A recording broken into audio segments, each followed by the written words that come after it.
But Q on Q crude थोड़ा higher side पर था, तो वो पार्ट थोड़ा सा शायद मार्जिन प्रेशर दे सकता है इनके मार्जिन को, लेकिन वाई वाई नंबर बहुत अच्छा आने का अनुमान है। 5% के आसपास की रेवेन्यू ग्रोथ, करीब 56% के आसपास की प्रॉफिटेबिलिटी में ग्रोथ, मार्जिन 17% से सीधे बढ़ के 23 साढ़े 23% आने की बातचीत, और ईबीटा फ्रंट पर भी 460 करोड़ से 663 करोड़ रुपए का एक ईबीटा रहेगा। क्यू ऑन क्यू मार्जिन में प्रेशर, माइल्ड रेवेन्यूज पे थोड़ा सा प्रेशर आता हुआ दिखाई पड़ेगा, लेकिन ओवरऑल जो वाई वाई प्रेशर है उसमें वैम की जो कीमतें हैं उसमें एक फॉल वाई वाई बेसिस पर है, जो कि कंपनी के नंबर्स को एक बढ़िया बूस्ट देगा।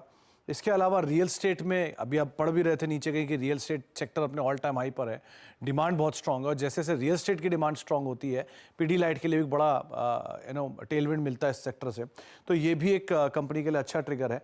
और उसके अलावा डोमेस्टिक और इंटरनेशनल डिमांड अच्छी है। अब let's see Q on Q कितना मार्जिन पे प्रेशर आता है, लेकिन अदरवाइज एक अच्छे नंबर का अनुमान बाजार आकर चल रहा है। अच्छे नंबर का अनुमान पिडिलाइट में है और स्टॉक आपके सामने। गाबा जी, ट्रेड है क्या इसमें कुछ 2948 के आसपास? पिडिलाइट में देखना पड़ेगा, क्योंकि पिडिलाइट का जो चार्ट है उसके हिसाब से लगता है कि एक सपोर्ट जोन पर है, लेकिन ट्रेड नहीं। मेरे ख्याल से मैं अवॉइड कर दूं तो ठीक है, अवॉइड बेस्ट रहेगा, लेकिन ट्रेड नहीं लगता। ओके, तो थोड़ा सा अवॉइड करें, देखते नंबर्स पर कितना खरी उतरती है कंपनी और कमेंट्री क्या आती है, उसके बाद ट्रेड लिया जाए। फिर बारी है वोल्टास की और साथ ही साथ एसआरएफ की, और एसआरएफ के साथ तो ऑफ कोर्स बाकी केमिकल कंपनियों के नंबर्स आएंगे भी। तो पहले वोल्टास की बात कर लेता हूँ। रेवेन्यूज करीब करीब 3700। पहले वोल्टास में आपको एक चीज़ और रिमाइंड कर दूँ, Q4 के जो अपडेट आए थे कंपनी के रिसेंटली, उन्होंने रिकॉर्ड बिक्री का नंबर मेंशन किया था कि उन्होंने इस क्वार्टर में रिकॉर्ड नंबर बिक्री का लिया है, तो वो इसका टेलविंड ऑलरेडी हम देख चुके हैं, बढ़िया तेजी आ चुकी है।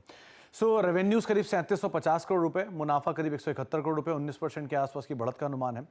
मार्जिन के केस में थोड़ा सा प्रेशर, 6-6.25% के आसपास मार्जिन आएगा, 7.5% के सामने, और ईबीटा 229 करोड़ आएगा, 218 करोड़ रुपए के सामने। दो तीन चीज़ें, यूसीपी, ईएमपीएस और पीईएस, ये तीन कारोबार जो इनके मेजर कारोबार है, उसमें यूसीपी करीब 21%, ईएमपीएस करीब 42% और पीईएस कारोबार में 19% के आसपास ही ग्रोथ रहने का अनुमान है। इसके अलावा कंपनी के जो एक स्ट्रॉन्ग नंबर आए थे Q4 में, उन्होंने वैसे ही मेंशन कर दिए थे कि बहुत रोबस्ट डिमांड देखने को मिली है, और उस रोबस्ट डिमांड के बीच में ये स्टॉक ऑलरेडी परफॉर्म कर रहा है। सो एक्सपेक्टेशन हाई है और उसके सामने नंबर आएंगे, मिले जुले काइंड ऑफ नंबर कह लीजिए, साइड में प्रेशर और रेवेन्यू साइड पे थोड़ा सा बेटर साइड पे नंबर रहेगा।